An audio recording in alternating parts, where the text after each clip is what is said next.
After a fun night of karaoke, we are headed for day 2. All right, here we are off for day 2, and let me just say we all started out a little bit tired. Maybe it was too much happy water and singing a lot of karaoke the night before, but either way, got going on day 2, and each day seemed to just get more and more beautiful and just blew the mind constantly. Like you can't get used to these views. It's going to be a reoccurring theme you're going to hear me say throughout these videos, that the driving and the views, sometimes you can just get lost in it. And there were people who even said that they were shedding tears while doing this. So we've arrived at our first stop, and there's a load of kids here waiting to say hi to everyone and ask for some money.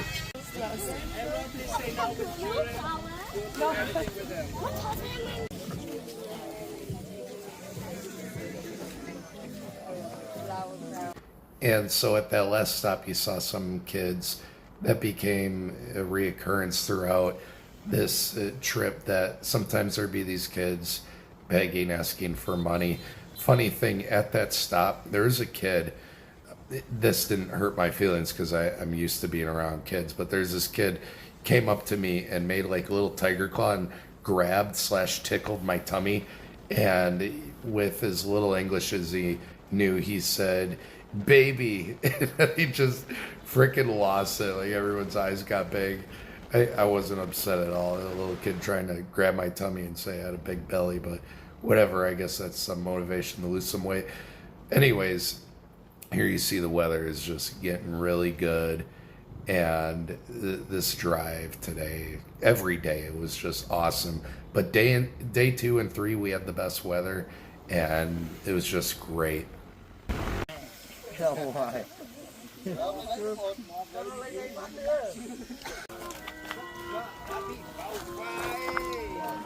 Everyone, we will stop here 15 minutes to enjoy this landscape.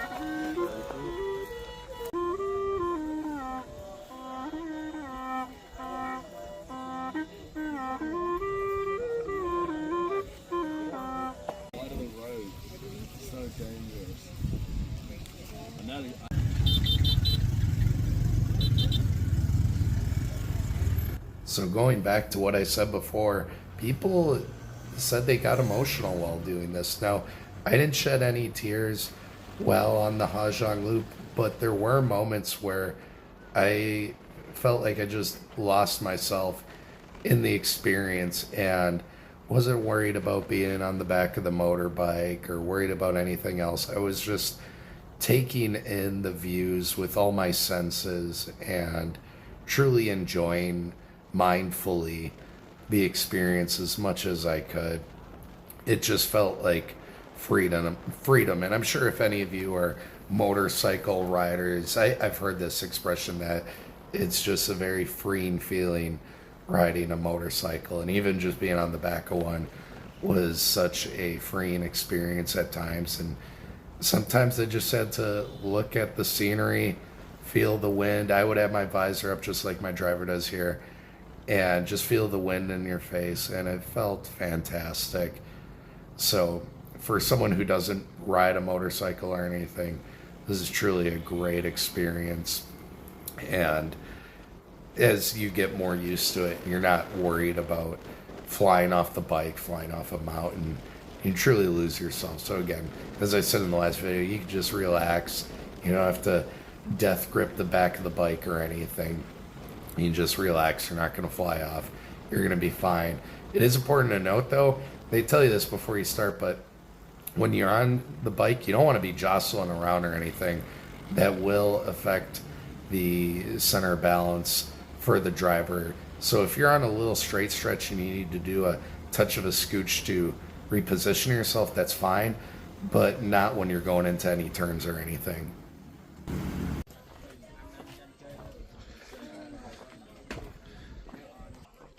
The stop we are at right now, they call it the surface of the moon. Looks pretty cool. Kind of reminds me of Ireland.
Together in Vietnam.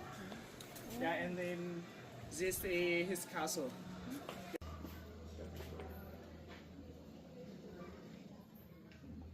So this tour we stopped to do, it is the castle for the Hmong king.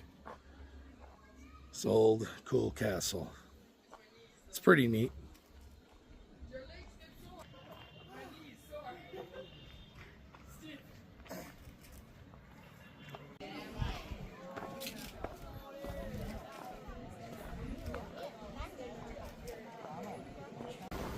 As I mentioned in that prior clip, that was the last Hmong castle or kingdom for the latest Hmong king or emperor. And a funny thing I didn't mention or show is in the king's room there was a bed, and the king would get opium and sell opium, and when he'd have his guests over, they would just get high on opium and lay on the bed. So yeah, that was kind of a cool little side trip. Today they asked whether or not if we should go to the highest point or do these other things, or worse, some concerns of weather. You'll hear me talk about there's a typhoon progressively getting closer, Typhoon Waifa. This is July of 2025, and thankfully it went further south, but day 2 and 3 were great. No rain at all or anything, so we didn't have to worry, but it was a concern that was growing, especially because there was a boat that capsized and sadly people died out in the water. So people were getting rightfully worried about, we're entering the rainy season here in July, and thankfully we, for the most part, avoided rain and still got fantastic views. Here you see other people getting their cameras, GoPros out, just taking in all the views, and it was almost constant. I'd say, when you're not going through these villages like this, 75-80% of the time are just these constant amazing views where you're just on the edge of the world. It was incredible. So we have made it to the Chinese border. China border. Let's go upstairs. Oh yeah, we're about to leave. We were literally on our bikes going down the road. Then we saw it. This viewpoint with the China border is beautiful.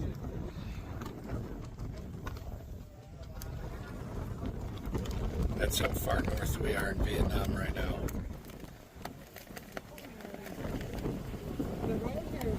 And so it's not divided by the Valley River.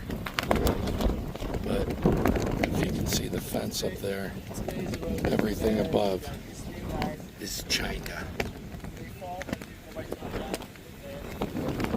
That fence right there, all China.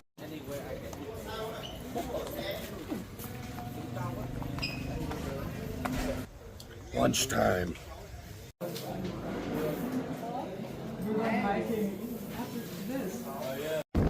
So yeah, there you got to see China. We were in the northernmost part of Vietnam, right at the tip, southern area of China, and in southwest China, or southeast China, I guess, there are other amazing views like here on the Hajong with even more pointed limestone mountains covered in jungle. So definitely have to go to China and check that out sometime.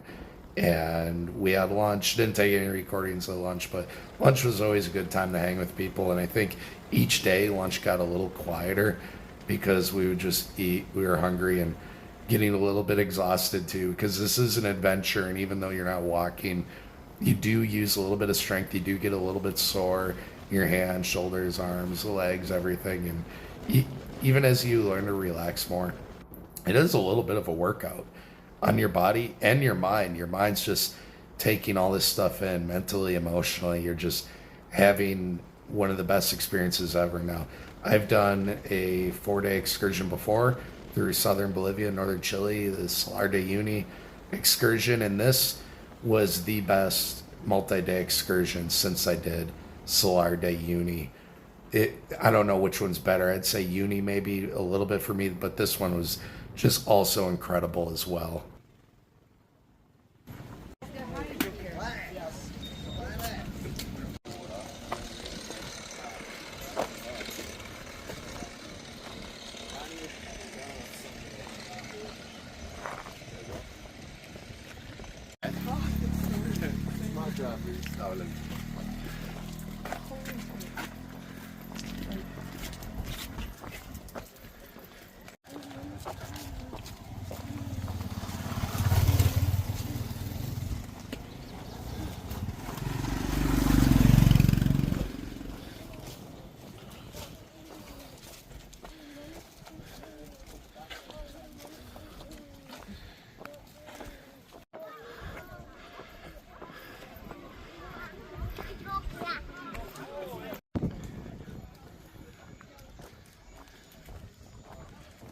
So I slid out, walked out to that rock.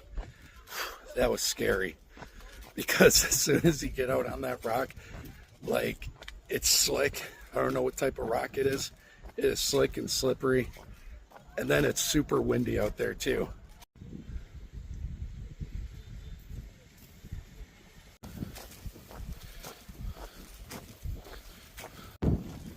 See, here's the thing with the Giang Loop. You get views like this almost constantly, like you're in the movie Avatar. But you don't get sick of it. It doesn't get old. It's just constantly amazing. Like when I was in Cambodia seeing the temples, I got templed out. But here, it's just nonstop beauty.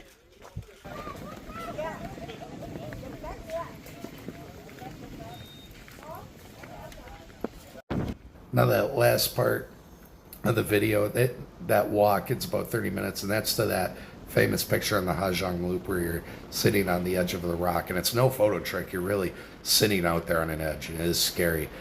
Anyways, this part of the video and other parts, I don't feel like the video does it justice as much as when you're sitting on the back of the bike going down these roads on the edge of these mountains. Sometimes it feels like you're going so fast if you're not used to it that you're just gonna fly off the mountain, but then you're okay, the bike's okay, the driver did fine, and you have that experience about a few dozen times before you're like, okay, I'm not flying off a mountain, but you really do feel like you're going faster than all this looks, and you do get a little scared, like, oh god, I'm gonna fly off this thing and die. Vui, mệt thôi, mệt.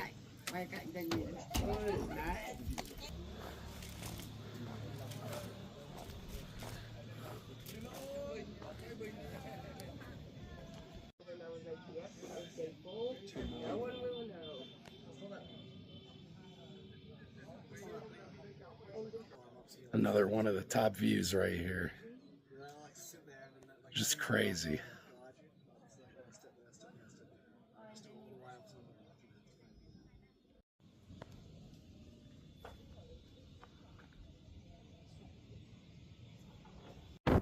And that reservoir you saw, if you saw any boats down there, on day 3 we would, spoiler alert, we'd get down on one of those boats, and it's a beautiful view of the canyon below. So if you're doing the 4-day tour, you do have time to go out on one of the boats. And yeah, again, you see it being on the side of these mountains, it's just so incredible. And you might notice anytime there's a wet patch, they do slow down more. These drivers are experienced, they are careful, and even though it seems fast to you, by the end of it, by day 4, you realize you really weren't going as fast as you may have thought at first. So it's just part of getting used to that new experience, and it may seem fast at first, but by the end you're like, oh, we were just fine. These drivers are great. And just taking these views, just incredible. It's like if Glacier National Park or Yosemite, think of any mountainous place that's just covered in jungle and way more jagged. It's just beautiful. And when you're doing these tours, you stop about every 30 minutes on average. And so you get time to stretch, rest. And even though I had the back pain, we always got the rest for 50 minutes each stop, which is more than enough. And I felt like I was able to be fine because of that.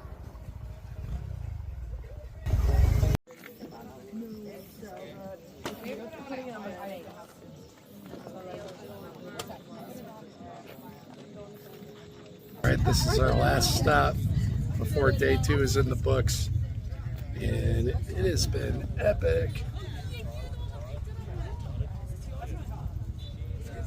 Beautiful views all day long. So here's the last bit of clip before we head back to the next hostel. And night 2 was my favorite because all the groups were there together, and it's a pretty sweet place. The area where we could all congregate was pretty cool to drink and everything. You'll see that later. But even going down the mountain, now it was tricky. When you're going down, you tend to slide into your driver a little bit, and you're not going to fly off the bike or anything. You will get very comfortable with your driver. It's okay. I wasn't giving him a hug or anything. Didn't feel the need to grab onto him. My hands are on my hips. I'm not grabbing the back of the bike. Here you see the place up and on the left. That's where we're staying. Everywhere we stayed, the views were just incredible. Again, this is through Bong Hostel in Hajong, so I'll link them in the description. Bong is great.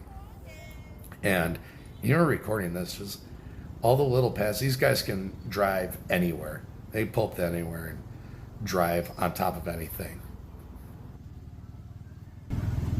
This comes out to like 20 or 30 bucks. Not bad at all. Own shower and everything. Vietnam, your money goes far.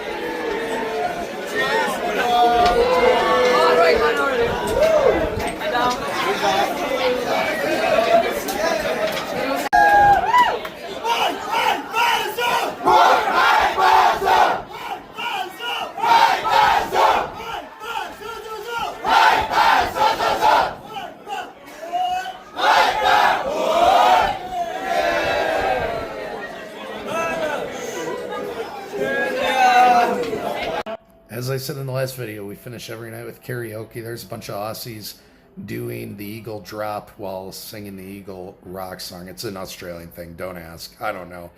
And people are having a great time after half a dozen more shots of happy water and more drinking. And one of my favorite moments of this, I karaoke Country Roads, and everyone, all the groups were singing along, even after they were chanting my name, Tony, Tony. And it just felt great and made me realize, even though I was probably one of the oldest people, if not the oldest person, that I could still have fun just like the rest of them.